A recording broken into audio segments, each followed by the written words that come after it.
NASCAR, Laura Ingram, Dennis Miller, David Toulis, Coast to Coast AM, and CBS Radio News. Chattanooga's news, talk, and sports leader. Hot News Talk 1240.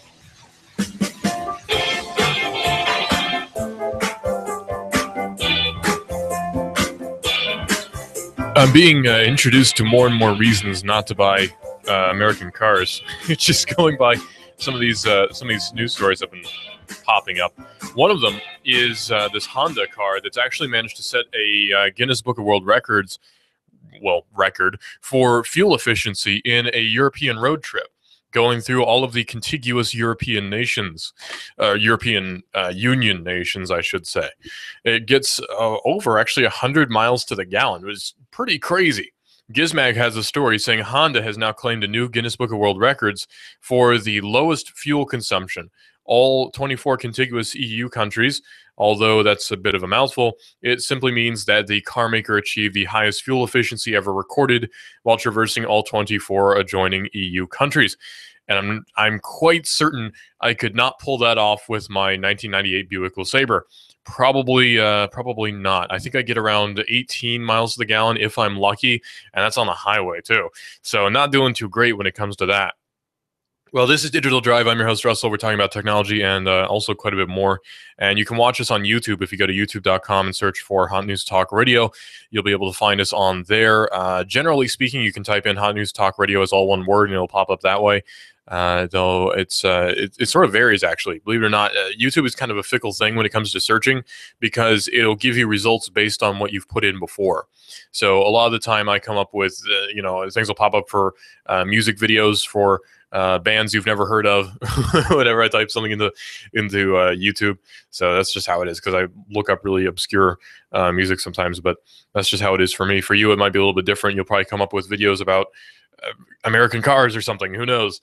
Well, a Honda Civic Tourer 1.6 ID Tech, driven by two members of Honda's European Research and Development Team, Fergal McGrath and Julian Warren, recorded an average 100.31 miles to the gallon over the 8,387-mile journey. By the way, that's 13,498 kilometers. The journey began on June the 1st and lasted for 25 days, taking a clockwise route through the continent before bringing the drivers back to their starting point. McGrath and Warren's feat is reminiscent of Audi and the RAC's recent record-breaking journey through 14 countries in Europe on a single tank of fuel.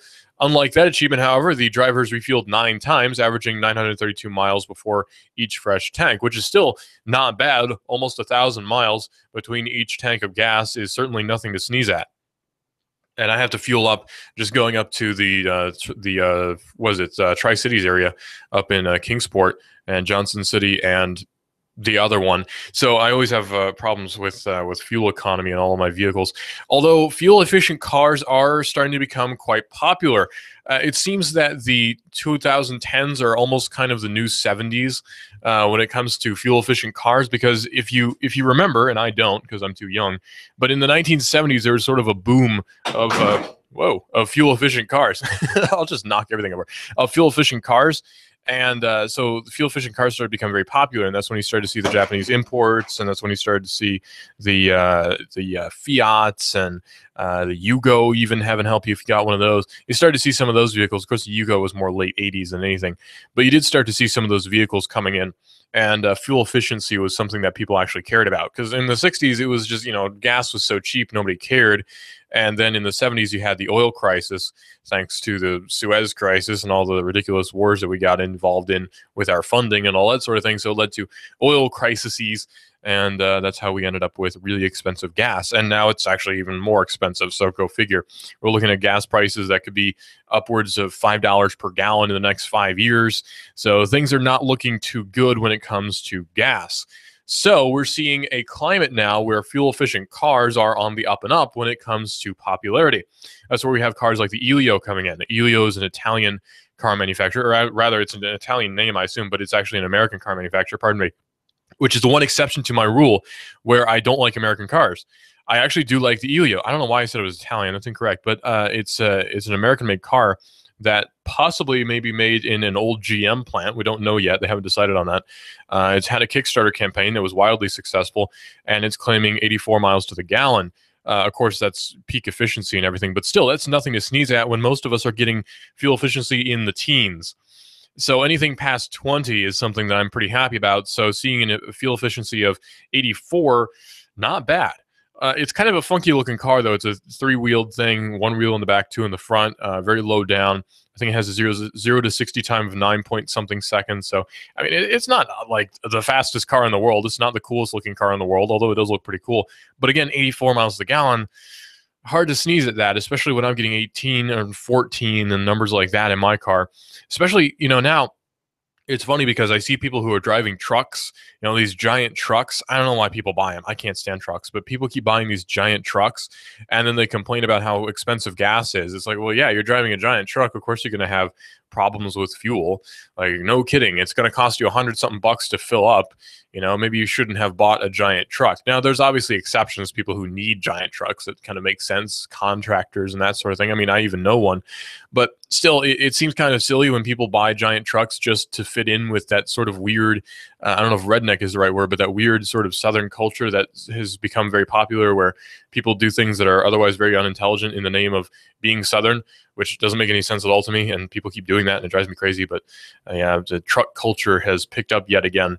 I remember not too long ago, there's rolling coal, and people would have their diesel engines modified slightly in order to have exhaust of big clouds of carbon, which, you could make an environmental argument against that. I won't, because I know carbon's good for trees. But anyway, it would block your view. It's sort of obstructive to other people's view, and it's very obnoxious. And I kind of hated it because I kept seeing people doing it. But that was another thing, and people like that are going to be very sorry that they bought they bought their giant Ford F-350s when gas is $10 a gallon.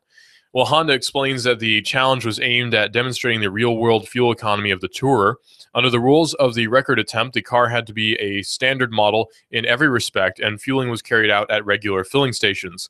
The car's tire pressures and wheel alignment were optimized, however, and McGrath and Warren took steps to ensure their driving was efficient, including accelerating and braking smoothly, anticipating road conditions ahead, carrying no unnecessary weight, and ensuring the vehicle was well maintained.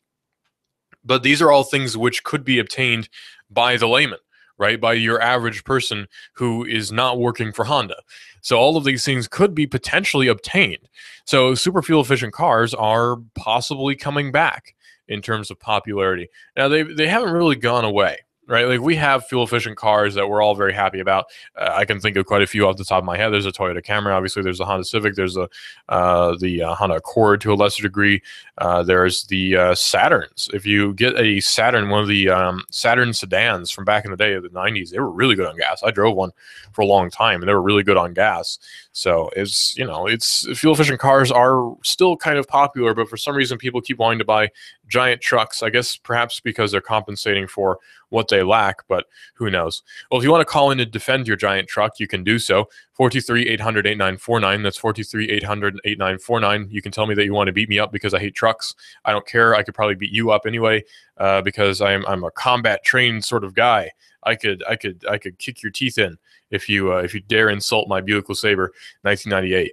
So so the number to call is 423-800-8949. That's 423-800-8949. Microsoft is doing something really cool with the HoloLens. Now, you may or may not have heard about the Microsoft HoloLens. You could be forgiven for not having heard of it because it really hasn't been in the news at all.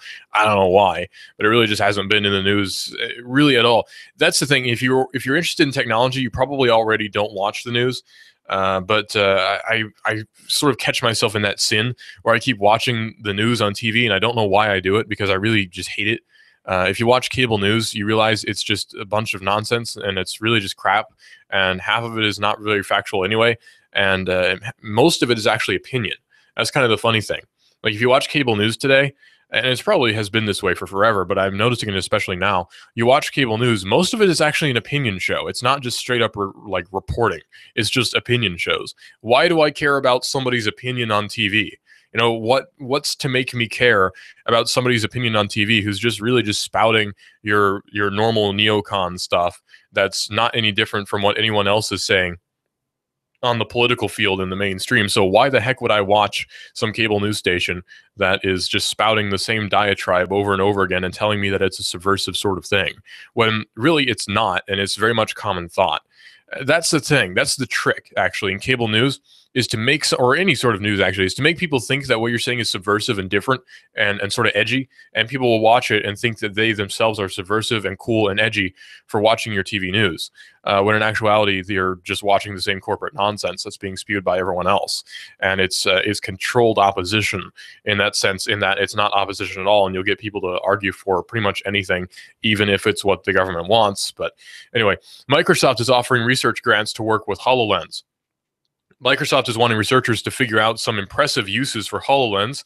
It's put out a call for grant proposals for researchers who want to work, I should say, with the augmented reality headset, according to The Verge. And it intends to reward 5 groups with $100,000 and a pair of HoloLens development kits for a total of $500,000 and 10 headsets, saying, "We expect that researchers will envision novel ways of using HoloLens, from interactively teaching students to creating mixed reality art installations to manipulating holographic data to reveal new relationships to who knows what," writes Jeanette Wing, a Microsoft research vice president. Basically, Microsoft doesn't know what will become of HoloLens just yet, but it has some ideas. It says that it's interested in seeing proposals on how HoloLens could be used to visualize data, help people communicate, or assist teaching in STEM, medical, and design fields, which are the only degrees worth getting nowadays. Heaven help you if you get a degree in literature or history or anything else that's not STEM or medical, really, or business, of course. Those things are all very useful. But getting a degree in anything other than those things is really not going to help you out at all in getting a job. In fact, I would argue that getting a degree probably isn't going to help you out with getting a job very much at all, unless it's a very specialized field. But anyway, I'm very much opposed to colleges, in case you couldn't tell. I didn't go to one, and I'm totally fine where I am, so go figure. And I actually... Funny, so let me share a little anecdote with you before we get to the HoloLens. I was told that I had to go to college to get into radio, which is funny, because I had pretty much from a very young age wanted to get into radio. I'd always been very interested in it. I was always really into it. I listened to the old school guys. I listened to some of the new school guys, and I was just really, really into radio. And I just really wanted to be on the radio when I was just a little kid. I would listen to the little, the radio serials, the radio dramas. There's Escape, and there's a Superman, there's a Batman ones. Oh, they're so good. Well, I would listen to those, and I thought, man, I want to be on the radio. And people kept telling me, well, you need to get a degree in communications if you want to be on the radio. You need to get a degree in communications if you ever have any hopes of getting on the radio. Well, I decided against going to college, and pretty much before I even graduated high school, I was on the radio. So this just proves that you really don't need to go to college to achieve your dreams, because I managed to do it without going to any sort of college, and I'm much better for it, I would say, because if I had gone to college, I would still be there right now, and I wouldn't be on the air, and I wouldn't be really learning anything at all, which I'm definitely doing here. So lesson learned, don't go to college. It's a waste of time unless you're getting into medicine or engineering. Well, basically, Microsoft does not yet know what to do with HoloLens. Now, the HoloLens is a really, really interesting device that Microsoft is putting out and hasn't yet released to the general public. And what it does is it's an augmented reality headset, meaning it's not virtual reality and it's not real reality. It's augmented reality, which is augmenting real reality. Let's try to explain how this works. Imagine you have a transparent sheet that has a picture on it. It's an overlay, right? You can see through it except for the image. That's exactly what Microsoft HoloLens is doing, except it's changing the image on that transparent sheet. I mean, seriously, that's exactly what it does. That's all it does, is it changes an image on a transparent sheet. Now, that doesn't sound very hard, but it actually is, because you need a lot of telemetry information. You have to get directional information. You have to map it to a specific point in order to map onto an object properly as you're moving around. It's a lot more difficult than it sounds, but the principle remains the same. Basically, you're just displaying an overlay over the real world. Now, this is extremely useful for a lot of different applications. Obviously, there's the idea that you can have an augmented reality, say, a big screen TV in your room, which means you don't have to buy a big screen TV. You can just have a virtual one in your room. Pretty cool, right? Also, augmented reality Skype calls. That's something that has been demonstrated already with Microsoft HoloLens, and it appears that that's already in their plans. They've already implemented that, it appears. Now, Skype calls, or rather Skype as a company, has been purchased by Microsoft. So Skype and Microsoft are, hand in hand at this point. So it's inevitable that we're going to be seeing augmented reality Skype calls as opposed to FaceTime, but I prefer Skype anyway, so I don't care. But I'm very excited about seeing Skype on Microsoft HoloLens. Well, what this means is you wear this headset, and supposedly it's independent of any other device. I don't know if that's true or not. That's just a rumor, but supposedly it's independent of any other device, meaning you can just wear the HoloLens and that's it. I don't know if that's the case. That means it's going to be more expensive. But anyway, I digress. You wear the Microsoft HoloLens, and you can walk around the street, you can walk around your house, and you'll actually have on display different items that are floating around in your vision, basically. So let's say you have to wash the dishes, but you also want to watch a video. Well, you don't want to hold your phone while you're watching the video while you're washing the dishes. After all, you might get your phone wet. You might accidentally drop it. You might accidentally run a sponge over it. You might accidentally put your phone in the dishwasher. Sorry, Mom. You might do that. Well, this is the solution to all of those problems. You're wearing this headset so you can actually watch any video you want while you're doing anything else. And it comes with headphones pre-built in. I don't know if you can put external headphones on. I hope you can. But it's just, it goes beyond all comprehension in just how cool it is, especially if it works out of the box, which I'm really hoping it does. So we're seeing a new frontier of both entertainment and education with the Microsoft HoloLens. This brings about all sorts of new innovations, all sorts of new ideas that can come forward thanks to this technology. Now, of course, we have to mention gaming as well, because that is going to be changed a lot with Microsoft HoloLens. Microsoft also owns Minecraft, in case you didn't know. And so Minecraft being owned by Microsoft, meaning there's going to be Microsoft Minecraft applications for Microsoft HoloLens, possibly out of the box. We don't know about that either, but we can speculate that it's sort of kind of likely. Now, it's no coincidence that HoloLens is also coming out around the same time of Windows 10. Windows 10 is coming out at the end of this month in the July 20th range. July 22nd is the number I heard. Again, I can't confirm that. They've said July 22nd. They might switch it around last second. There's been rumblings that they may be changing it around over at Microsoft. I don't know. So we'll have to wait and see about that. But as it is now, the July in the 20s of July is roughly Windows 10 release day. So we're going to be seeing that quite promptly, actually, seeing as it's now the 7th of July. And it actually is the 7th of July now, because yesterday I thought it was, but now it is actually. So about 20 days or so, we'll probably be seeing releases of Windows 10. Worst case scenario, August release. And again, that's worst case scenario. So very soon we'll be seeing Windows 10. Having used the Windows 10 demo, I can tell you that it's not nearly as bad as Windows 8. Windows 8 was such a nightmare to use for me. I could not stand it. Windows 10 kind of fixes most of the problems that Windows 8 had. So fortunately, Windows 10 is not nearly as bad as Windows 8. It's basically a nice balance between Windows 7 and Windows 8. If you want a balance between Windows 7 and Windows 8, basically you have it with Windows 10. I don't know if I'll be using it every day, though. Disclaimer, I'm probably not going to use it every day. But I might use it as a alternative to what I regularly use, which is Windows 7 and Ubuntu. So on my work computer here, I use Ubuntu, and at home I use Windows 7. So somewhere else I might use Windows 10. I might have another computer here at the office with Windows 10 loaded on it. I probably need to do that anyway. So we'll probably be seeing that sometime soon. And of course, my other plan is to have Windows 10 loaded up on a laptop here on the air and install Windows 10 live on the air, just to go through the process of how it's done. So this is a big opportunity to both show people how Windows 10 can be installed. I don't know how easy it's going to be. We'll have to find out live on the air. And we'll also see how easy it is for the non-tech person to install Windows 10, because that's going to be a big factor in adoption rate. So anyway, that's your update on Windows 10 and Microsoft HoloLens. I'm very, very excited about the different applications that they'll come up with for both Windows 10 and for the Microsoft HoloLens, which are both looking very, very interesting in what's coming out with these applications, because there's so many different things you can do with it. And it's just mind-boggling the opportunities that now have opened, which means competition. Hopefully Google comes out with a real competitor to Microsoft HoloLens, which is not Google Glass, because Google Glass was a total joke. Hopefully Apple even comes out with an alternative, although I'm sure it won't be very good. It'll probably be really flashy, but not very functional, as is par for the norm with Apple. But anyway, a massive leak has revealed hacking teams' most private moments in messy details, according to Ars Technica.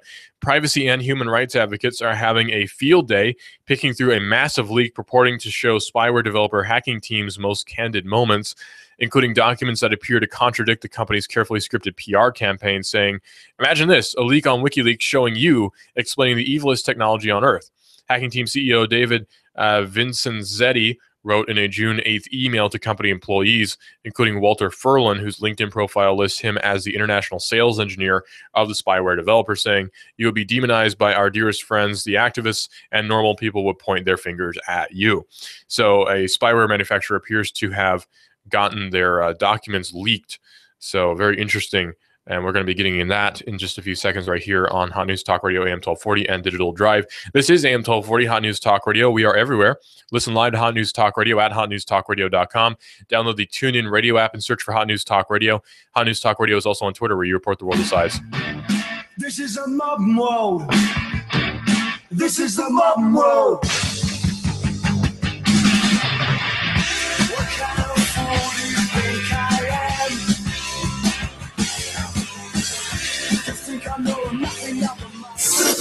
You give us 12 minutes and 40 seconds, we'll give you Chattanooga and the world. News Talk 1240. Hi, this is your computer speaking. I don't feel so well. It's like I've come down with a bug, and I'm getting slower. Affordable Computers. We fix sick computers. Your hometown guys at Affordable Computers will repair your PC in half the time of the big boys at an affordable price. No tricks, no gimmicks, no computer speak technobabble. Just good, quick, and courteous affordable service and repairs. Want to affordably supercharge your PC? Affordable Computers on Highway 58. Affordable Computers hand builds all desktops in-house. If you're looking for a better-than-new refurb laptop, $150 will get you a Dell or another name brand at Affordable Computers. Affordable Computers, Highway 58, between Arby's and Taco Bell. Also Fort O, Battlefield Parkway, near Holcomb's. Affordable Computers, we service what we sell. Call 499-1975. That's 499-1975. Wow, this is amazing. I'm feeling great. Supercharged. We've got a table here at Delia's in Saudi Daisy, ready to delight in a plate of authentic Mexican food. Delia's spreads a rich selection: loaded nachos, crazy chicken, homemade tamales, maybe the enchiladas with beef, chicken, pork, quesadillas. Every dish beautifully pictured on the menu to help us decide. Join us for lunch or dinner. We're at Delia's in Saudi Daisy on Dayton Pike near the Thrasher Light. Here's dinner. Delia's uses the freshest ingredients, cooked to perfection. Nachos, homemade. Delia's open every day except the Lord's Day. For lunch and dinner, treat yourself to Delia's genuine Mexican food. In Saudi, call 521-7145. That's 521-7145. Do you feel better outside your home or business than in? Indoor air quality is important. Mildew, mold, smoke, water, and rodent damage are prime causes of poor indoor air quality. Ducts Indoor Air Professionals, better known as Duct Busters, cleans HVAC systems using 127 definable Duct Busters steps. Let Mark Thompson address the indoor air quality at your business to help reduce employee illnesses. Prevent fires by cleaning your dryer vents. Mark and his parents, Dick and Joan Thompson, have been building our local economy and helping local people with HVAC systems 16 years. Ducts Indoor Air Professionals. Call 876-9907. 876-9907. Ducks. Call now. You give us 12 minutes and 40 seconds, we'll give you Chattanooga and the world. News Talk 1240. You love your hometown. Are you interested in free markets, in local economy? Do you hope that Chattanooga can survive the next meltdown, the next chain of disasters in the national economy? What's the best way to live out the ideals of self-government and self-determination? Join me, David Toulis, weekdays 1 to 3. Hot News Talk 1240. Love your neighbor, buy local. You give us 12 minutes and 40 seconds, we'll give you Chattanooga and the world. Hot News Talk 1240.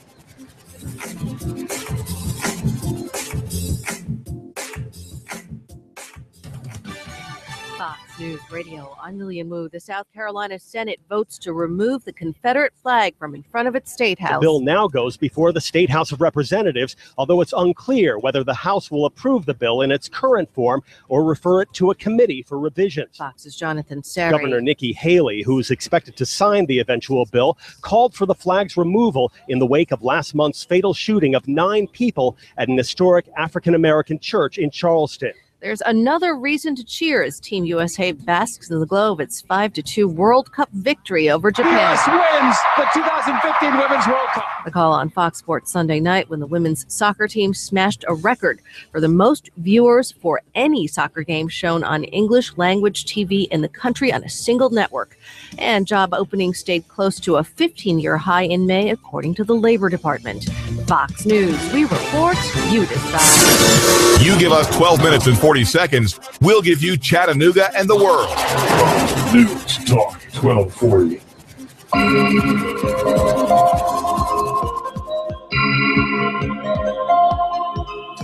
We're just now getting something in about a jet fighter having crashed in South Carolina. I'm trying to bring that up as well. We'll get to that in just a few seconds here on Hot News Talk Radio, AM 1240. First, 3D printed BioDough for your custom skeleton, according to Extreme Tech. Now, a 3D printed body part is actually not hard. That's kind of the strange thing. A 3D printed body part is not that difficult to manufacture. Not any more difficult than 3D printing anything else. So, again, not very. There have been 3D printed skulls, transparent skulls even, which is kind of cool, where you have a skull. Say you had a very bad skull injury, be you a veteran perhaps, or somebody who's had a mechanical accident. Who knows? Of course, technically any accident that involves harm to your body is a mechanical accident, purely scientifically speaking. But anyway, let's say you've had some sort of accident that has had parts of your skull either gone or unusable for the structural integrity of your head. Well, that's kind of a big problem for a lot of people. Obviously, we can't really do bone grafts or anything like that to fix your skull. And even skull donors is kind of a problem. So what do we do? Well, actually, a transparent 3D printed skull is a totally viable option, albeit sort of expensive, but still, it's a totally viable option where you can actually just 3D print a skull and slap it on somebody's head. Hey, what do you know? Pretty cool, right? Well, what about skin? 3D printed skeletal parts can be a lifesaver. According to Extreme Tech, replacement skulls made from transparent plastic can now be made to order and fitted in no time. Although there may be some benefits to using artificial materials for skulls, for many applications, real bone is still the best option. The problem is that there really is no good way to feed calcium, phosphate, and protein into a printer and have living bone come out. I mean, yeah, your bones are made out of phosphate, calcium, and protein, meaning that you actually have metal bones, believe it or not. You actually do have a metal skeleton because calcium is metal. So believe it or not, you actually do have a metal skeleton. It's just not very hard metal because it's calcium, which is kind of soft. But you do have a partially metal skeleton, believe it or not. Unfortunately, it's not adamantium, and it's not magnetic either. Oh, well. Well, one way around the dilemma of printing living bone is to print a material that cells can do something with, sort of like a scaffold. Well, that way the body can better integrate with the material and perhaps even replace it over time with its own stock. This would be particularly important for the meshwork of spongy tissue known as trabeculae. I tried many times to pronounce this off the air. It's not hard, or it's not very easy. That is typically found in the core of the spinal vertebral bodies and long bones of the limbs. A potential substitute for the cancellous bone has recently been reported from the journal Biofabrication, which sounds like the coolest comic book ever. This bone is not only structural, but also provides unique niches for the production of various kinds of blood cells. Researchers combine two commonly used biomaterials into a thermoresponsive blend that could be printed and then quickly cured in a solid 37 degrees Celsius. Now, thermoresponsive, by the way, means exactly that. It's responsive to heat. It's thermoresponsive, meaning that it hardens or softens at a specific temperature, generally Celsius, of course. So it's easily malleable or non-malleable at a temperature which is determined by the scientists involved. The main component, polylactic coglycolic acid, or PLGA, is the go-to material for biodegradable applications. When stabilized with polyethylene glycol, or PEG, which is a very common substance, and extruded through a print head, a porous solid with properties similar to cancellous bone can then be made. Mechanically speaking, that amounts to tolerating yield stresses of 1.22 MPAs and having a Young's moduli of up to 57.3 MPAs. What that means, I don't know. Incidentally, you may have heard of PEG before. It happens to be the magic ingredient that is being touted for use in the allegedly forthcoming head transplant surgery, meaning that supposedly it can reconnect spinal cord tissues. Although we're not quite certain if it works, we'll just have to find out. I mean, that's the best way to find something out scientifically, is to just do it, which is kind of scary, I'm sure, for the scientists involved. But hey, I mean, you learn somehow, right? Just doing it is somehow the best way to learn. So they have to find somebody who is perfectly willing to be allowed to have a head transplant carried out on them, which means that head transplants actually might be kind of possible very soon, if not now. So already we've talked about in the past the 3D printed skull replacement operation that occurred about a year ago, and Extreme Tech has reported on that as well. The 22-year-old patient seems to be doing very well, and there's actually a video of the operation that's been released in the time since the operation, which they have embedded at the Extreme Tech article. I'd encourage you to check it out. More than just bone is probably going to be needed for any significant repair or major augmentation of the skeletal system, of course. Fortunately, researchers are coming up with ways to print other important elements like cartilage. Not only that, well, they can potentially do it in less than an hour while you wait. Soon, we might expect that if your hospital is not advertising its own state-of-the-art machine shop, you may want to go somewhere else. One obvious place for a custom preformed cartilage insert would be for the meniscus of the knee, which is the part that usually goes out. So if you've ever had to have knee replacement surgery, you might not have to much longer. That's kind of the weird thing. So knee replacement surgery is a very common surgery, and it's also being made easier and easier as time goes by. Hip replacements also are a big factor, but knee replacement surgery is something that's extremely common, unfortunately. Lots of former athletes have to have knee replacement surgery. Lots of older folks have to have knee replacement surgery. Older folks also sometimes have to have hip replacement surgery. This is just an unfortunate fact of life. As you get older, your bones get worse and worse. That's just how it is. Technology, on the other hand, is helping us to change that. Well, our bones are still going to get worse and worse, but with technology, we can potentially restore them back to, if not 100%, then to 80% or 70% or even 60%. Osteoporosis may be a thing of the past coming up soon. So it's a very, very exciting thing that we're seeing come about, thanks to these advancements in technology. You see, people are very often afraid of technology, saying that it's going to bring about the end of the world. No, people are going to bring about the end of the world. Of course, also the second coming would bring about the end of the world. But if we're going to talk about, say, nuclear holocaust or what have you, then really people are what's going to bring that about, or people are who's going to bring that about. Anyway, people are going to be the cause of nuclear holocaust, or people are going to be the cause of Third World War. After all, people and treaties were the cause of the First World War, and people were the cause of the Second World War. So I'm sure people will also be the cause of the Third World War. In fact, people have really been the cause of every single war to ever occur. I've never heard of an AI-caused war, and even then, people will have brought about the AI, which would then cause the war. So really, by proxy, people are the cause of pretty much most things that go bad, because we're fallen creatures after all, and it's a fallen world. So people are the cause of most problems. Technology, however, really doesn't cause any problems, although it does facilitate them sometimes. Sure, people are the problem. That's just how it is.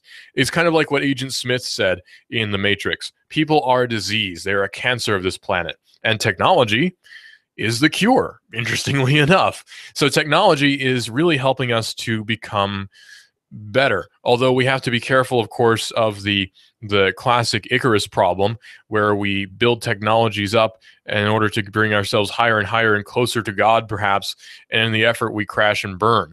So you have to be careful of that as well. However, technology is helping us much more than it's hurting us. I can guarantee you that. Think about it. Mass communications are now possible, where I can talk to my friend in Canada, which I was just doing about 30 minutes ago. I can talk to my friend in India, Bangladesh. I can talk to my friend in Russia and in other places in the world. Pretty much anywhere in the world that has an internet connection, I can communicate with that place. It's not hard nowadays. Borders have become almost irrelevant when it comes to communications. Borders just don't matter. I could probably get in contact with somebody in North Korea over the internet if I really set my mind to it, and if the person on the other end really set his or her mind to it. So it's possible. Sure, even the most isolated place on Earth I can communicate with. There are actually 1-800, not 1-800, pardon me. There are actually phone numbers for bases in Antarctica. which costs like $10 a minute to talk to, but still you can actually call up a number in Antarctica and call somebody and talk to them at a base down there, where it's one of the most isolated places on the planet with very little communications, but you can still talk to them. So mass communications and technology have really changed how we think about things. It's really changed how we are and how we behave. In the 1860s, think about it this way. In the 1860s, during the Civil War, it was like seeing aliens from the planet Mars when there were troops from Michigan down in Georgia. How weird was that? But now it's like nothing. My mom's from Michigan, and my dad's from Louisiana, and here I am, a Georgian. How does that work, right? Well, mass communications and technology have made it possible. That's how it is. That's just the way the world works. And things are changing in a way that's perhaps scary to some people, but exciting to others. And I'm one of the excited people, not one of the frightened people, because technology is really changing how everything works, and very much for the better. In fact, it's even facilitating small economies, local economies, in ways that simply weren't possible before. Now we have websites that allow us to find out where different businesses are. I'm a very isolated person. I really don't like social contact in a lot of different scenarios. So I tend to be somebody who spends most of his time online. That's just how I am. And so to find out about a business, I'm probably not going to find out about it just driving around. I'm not social enough to do that sort of thing. However, if I find out about a business, say on the internet, I'm much more likely to go and visit it. So it's imperative for your small business to have a website, by the way. If you are a small business person and you don't have a website, really you need to get one as soon as possible. ASAP, you need a website, or at the very least a Facebook page. You need one of those immediately. So I implore you, please get a website if you are a small business person, because really it's kind of necessary. A newspaper ad is not going to cut it these days, because people don't read the newspaper. I don't read the newspaper. I don't know anybody who reads the newspaper who's under the age of 25. So really, you need to get yourself a website ASAP. Well, technology is really facilitating a lot of changes, and generally for the better. And now Google's self-driving cars have been hit twice in just the last few months. In June, actually, self-driving cars have been hit twice in June, but the 25-mile-per-hour pods are actually doing just fine. They're unscathed. According to a report released by Google this month, the company's self-driving cars were involved in 2 human error accidents in the month of June. Now, human error, of course, means that it was another driver who crashed into the Google self-driving car, because computers don't make mistakes. In addition, Google's funny little prototype self-driving bubble cars hit the streets of Mountain View for the first time. The company says that so far, the 2 prototypes logging hours on public streets have not been involved in any accidents. Google received some pressure from an advocacy group called Consumer Watchdog, as well as the Associated Press back in May, notably after the AP reported that there had been at least 3 collisions involving Google self-driving cars in the previous 6 months. More details could not be obtained because of the DMV's privacy rules surrounding accident reports, but Google vowed that it would release a monthly report detailing any accidents involving the company's self-driving cars from then on. So were the self-driving cars the cause of the accident? We don't know, but in most of these accidents that have been reported, it appears that it actually was human error. Of course, it's sort of understandable. You see a car that's not having a driver in the driver's seat, and you stare too long and you rear end them. That kind of happens. So we're seeing that happening possibly more and more as time goes by, but we have seen that a few times just recently with collisions involving Google self-driving cars. Again, not the fault of the Google self-driving car, because if you put a person behind the wheel of a car, they're going to be stupid. That's just how it is. I'm stupid, you're stupid, we're all stupid when we drive cars. Don't know why, that's just how it is. The most recent report said that Google self-driving cars have been involved in 14 accidents since they began roaming the streets in 2009. Ars Technica also covered the 13th accident earlier in this month, when a Lexus outfitted with Google's autonomous vehicle sensors was rear-ended by another human-operated car, of course. So both cars were going less than 1 mile per hour. The 14th accident was a little bit more involved, and Google wrote up a report on that as well. One incident that does not appear in Google's report is an incident claimed by a Delphi executive in mid-June. Delphi later corrected its statement to say that there was no close call at all. But at first, the company said that Google autonomous car suddenly cut off the Delphi autonomous vehicle. Both companies stated to the press that no collision happened, and both cars operated as they were programmed to do, so really nothing bad happened.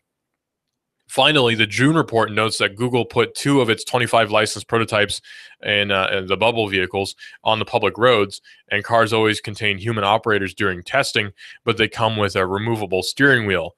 So for now, their speed is capped at 25 miles per hour, although there's little information about how the early tests have gone.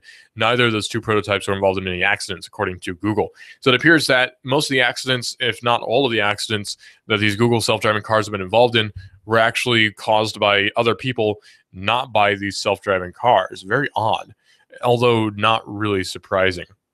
The Senate, in another blow to personal liberties, has unveiled, I should say, a secret plan forcing internet services to report terror activity. Of course, what determines terror activity is somewhat ambiguous, to say the least. The Senate Intelligence Committee secretly voted on June the 24th in favor of legislation requiring email providers and social media sites to report suspected terrorist activities. The legislation that was approved 15-0 in a closed-door hearing remains classified. The relevant text is contained in the 2016 Intelligence Authorization, a committee aide told Ars Technica by telephone early on Monday. It's the veil of secrecy that would have to be lifted in the coming days as the package heads to the Senate floor, the aide added. The proposal comes as the Islamic State and other terror groups have taken to the internet again to gain converts across the globe, including the United States. The FBI issued a public warning in March about American teens being susceptible to the Islamic State's online recruitment tactics, and the Brookings Institute estimated in March that there were as many as 70,000 pro-Islamic State Twitter accounts. Twitter has removed tens of thousands of these terror propaganda accounts, which violate its terms of service, obviously. Our nation is facing more threats every day. America's security depends on our intelligence community's ability to detect and thwart attacks on the homeland, our personnel, and interests overseas, and our allies. This year's legislation arms the intelligence community with the resources they need and reinforces congressional oversight of intelligence activities. Intelligence Committee Chairman Richard Burr, a Republican from North Carolina, said in a statement about the bill. Senator Dianne Feinstein, who sponsored the Internet Services provision, did not return any calls seeking comment. So we still don't know exactly what it means. We don't know what exactly this bill contains, and possibly we won't anytime soon. That's kind of the obnoxious thing. We keep seeing bills that are meant to supposedly anyway protect us, but when it comes down to disclosure, they're very coy. You know, anytime you want any sort of disclosure, they become very coy about letting you know about anything, because after all, they say, ooh, it might encourage ISIS, or they might know what our tactics are. Well, to which I say, so we have a right to know what the government is doing when it involves us, and yet really that's not being displayed in any sort of meaningful way by the government because, well, guess what? They're kind of rogue. The legislation is modeled after a 2008 law called the Protect Our Children Act, which is really the embodiment of everything I hate about acts, because it contains very subversive, not subversive really, but very misleading wording. That measure requires internet companies to report images of child pornography and information identifying who trades it to the National Center for Missing and Exploited Children. The quasi-government agency then alerts either the FBI or local law enforcement about the identities of online child pornographers. The problem is, why report it to a go-between and not just the FBI? Seems kind of inefficient, you might say. The bill, which does not demand that online companies remove content, requires internet firms to obtain actual knowledge of any terrorist activity to provide the appropriate authorities the facts or circumstances of the alleged terrorist activity, wrote the Washington Post, which was able to obtain a few lines of the bill text. The terrorist activity could be a tweet, a YouTube video, an account, or a communication. Twitter, Google, and Facebook have not publicly taken a position on the new legislation. But again, this creates a suspect out of essentially everyone.